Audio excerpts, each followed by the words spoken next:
Here's everything you should do on your brand new Steam Deck. How's it going, everyone? As always, my name is Jimmy Champagne. This is Deck Ready, my channel all about the Steam Deck. And man, 100,000 views almost on a video over Christmas break. That's crazy. Thank you guys for watching it. I appreciate that a lot.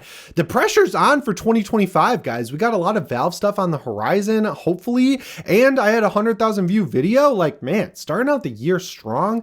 Thank you. But yeah, I was checking in on my buddies, my contemporaries, the Nerd Nests, the Fan the Decks of the world, and I saw their views were up too. I was thinking about why, and I got to assume it's because a lot of people got Steam Decks for Christmas, which is awesome. So I figured I'd make a video where I kind of explain what you should do with your Steam Deck from the perspective of being someone that's right in the middle of being a Steam Deck Linux power user, and also a guy who just likes having a simple game console to interact with pretty much every night on the couch or in bed. It's like the gamer's take on the Steam Deck, if you will. And even if you've had a Steam Deck for a while, I tried to really think about what I actually do on my Steam Deck. And when I recommend products later in the video, there's no affiliate links. I'm only recommending stuff that I actually use, and I'm not even making money from it. So, you know, it's legit recommendations. You can trust it. So yeah, we'll go easy mode for the first one. You can access a full Linux desktop on your Steam Deck. All you have to do is hold the power button and then switch down to switch to desktop, and you can do anything. It already has Firefox installed. You could use it to write your videos if you're a YouTuber. You could use it to browse the net. You can watch YouTube.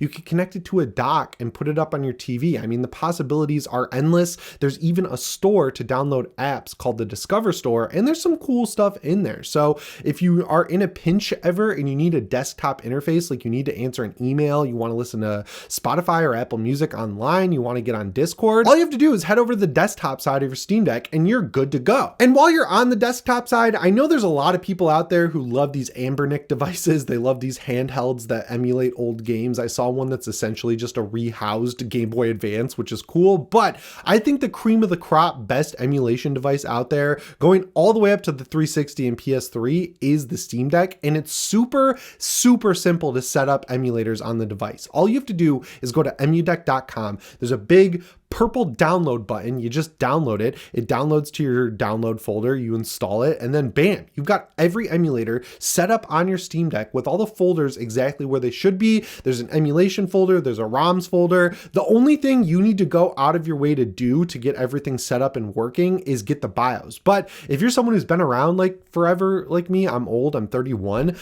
you had to do this forever. You had to go find the BIOS for these games. So you probably have them in Google Drive or you have them on your PC. All you have to do is either upload them to Drive, download them from Drive. You can put them on a thumbstick. You can figure it out, or you can Google it and find new BIOS for all these consoles on your own. And there's a really handy EMUDECK wiki that tells you which consoles need the BIOS where and what specific BIOS they need for the specific emulators. It's really not that difficult, and you can play everything. You can do Game Boy Advance, you can do Nintendo DS, PS1, PS2, PS3, you could do Dreamcast, you can do arcade machines. Like, the possibilities are endless. And in this time where, you know, games are coming out broken and buggy and I'm just sick of paying $70 for unfinished experiences, I played a lot of emulated games on my Steam Deck over the past year or so, and with that 800p screen, they look awesome. Specifically, games like Silent Hill 1 on the PS1 was excellent.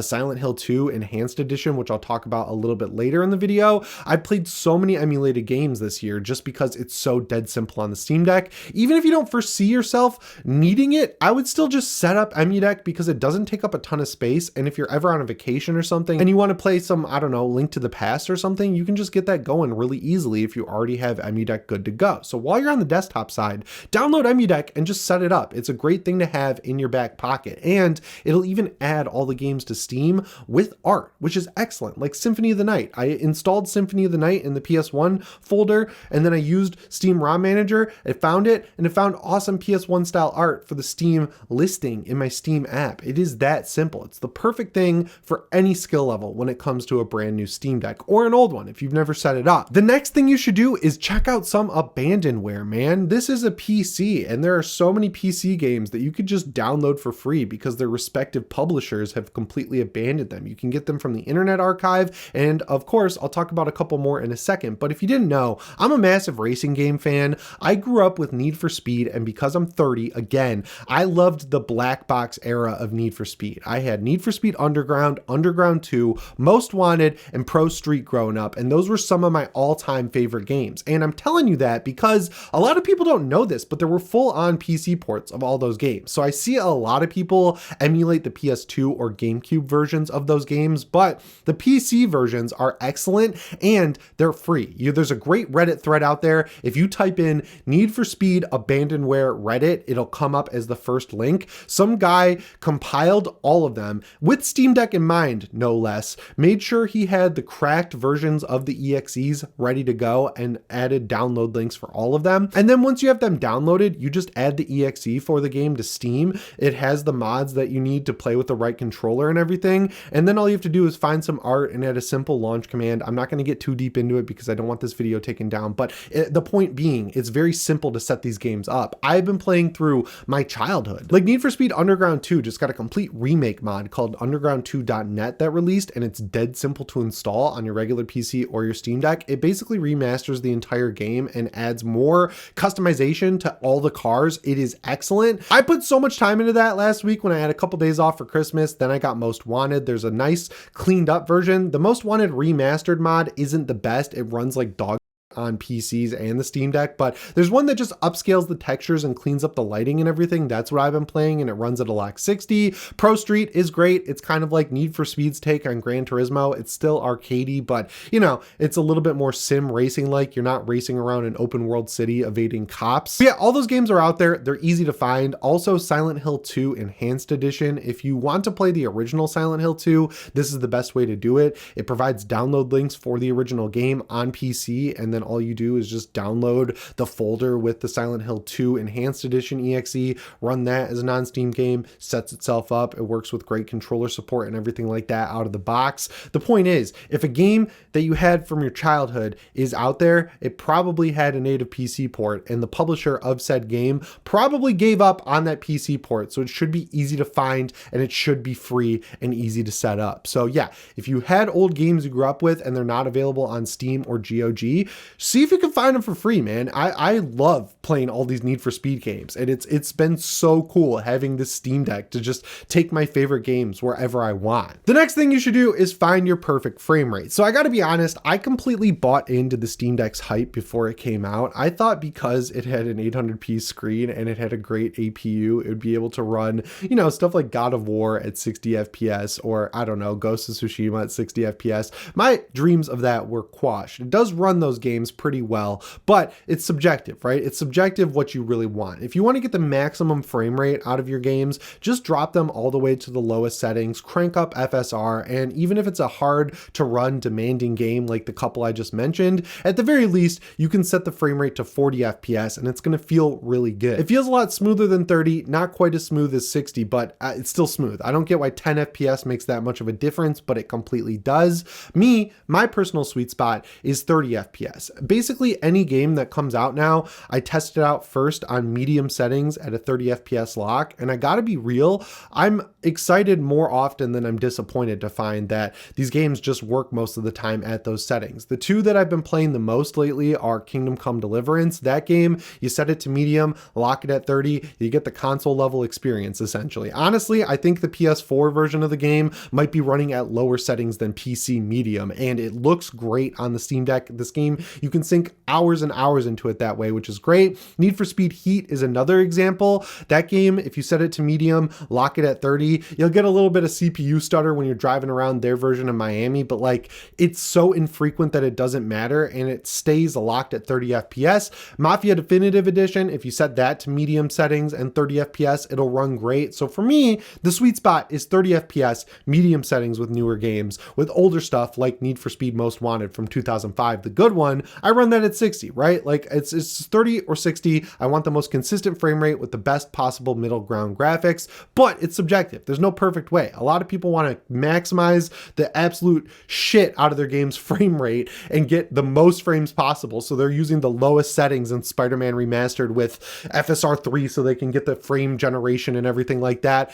I don't like that, but if you do, more power to you. It's your deck. You can do whatever you want. Just find your perfect sweet spot of your frame rate. I'm just telling you mine because you're on my channel. It's deck ready. You got to know what I want to play my games at, because what would the video be if I didn't tell you my opinion? Anyway, the next Steam Deck tip I have is use that free case that came with your Steam Deck. Whether you bought an LCD or a Steam Deck OLED, whether you bought a refurbished one, a secondhand one, or a brand new one, every Steam Deck that's available in the world to buy should come with the free case that everyone gets. The Steam Deck is a rugged device, and I'm someone who likes to keep my stuff as nice and new as possible for as long as possible. Like my new MacBook Pro I bought in September to edit my videos. I take my ring, I take my bracelet off, I take my watch off when I use it because I don't want to scratch the nice black, I don't know, paint that Apple put on it, because I like keeping stuff new. And the reason I'm telling you that is because even I, in the early days of owning a Steam Deck, I didn't use the case, and I managed to break the right bumper by dropping it about 1 foot by accident because my wife closed the case. It didn't have that nice Velcro tab that the new case has for the OLED. It was a disaster. I didn't have my Steam Deck for like a month because it took 2 weeks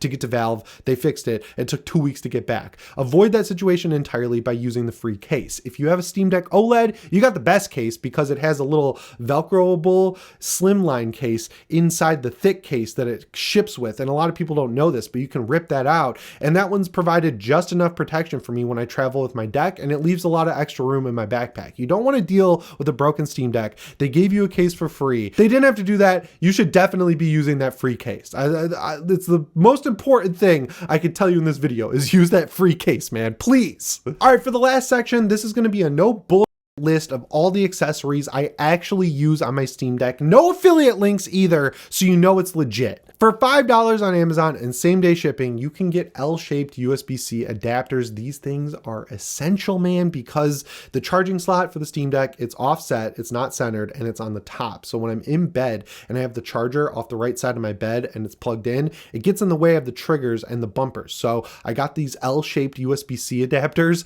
They're excellent. They force the cord to go straight back, and they cause it not to bend. So it actually protects the little rubber housing on the USB-C cable. And the charger you get with your Steam Deck is not one where you can unplug the cord and plug it back in. So if you break that, you're going to have to buy a new charging cord, and you can just save yourself all that trouble and get more convenience if you just buy one of these L-shaped adapters. It really is that simple. The next thing you should buy is a battery bank. Whether you have an LCD or an OLED, the battery life is good, not great on the Steam Deck. There are plenty of battery banks out there. I think mine's like $100. I bought it a couple of years ago and it works great. You just need to make sure that it has 65 watts of power output. If it has more, it might charge your Steam Deck faster, but 65 watts is the limit for where you can play the Steam Deck and charge it at the same time using the battery bank. It's just a great thing to have always in your backpack, because if you need to charge your deck, your phone, your laptop, your iPad, whatever, you just want to have that extra reassurance of having a battery bank, and it takes up like no space in a backpack. It's just an essential thing to have, no matter what gaming device you're on. And thankfully everything uses USB-C now, so it's not that big of a deal, but they don't come with charging cords, which is my next recommendation. There's a 2-pack of 10-foot USB-C cables that Anchor sells on Amazon.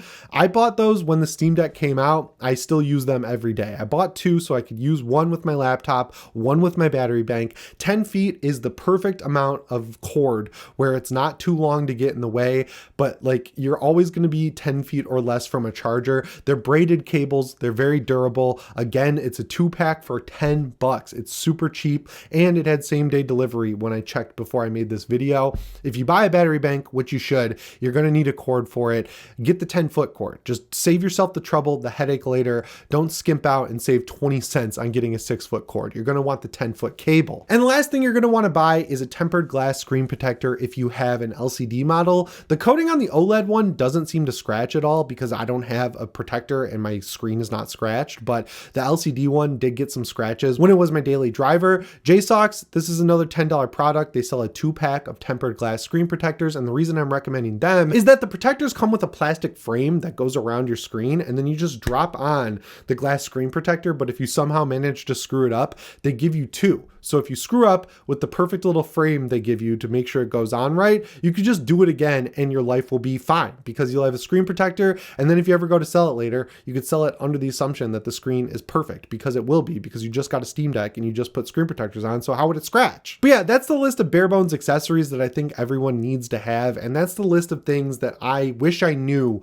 at the beginning when I got my Steam Deck. A lot of that stuff wasn't even around that I talked about, but if it was, I wouldn't have known about it, and I would have been happy if a YouTuber told me about the things that they actually use on their Steam Deck every day. I wanted this to be a guide of essential features and items that I actually use, and not a guide of stuff you can buy to make me money. So hopefully you enjoyed the video. You probably did if you're still here at the end. So thank you for watching. As always, my name is Jimmy Champagne. I'll see you in the next one. Thanks for watching, and shape on.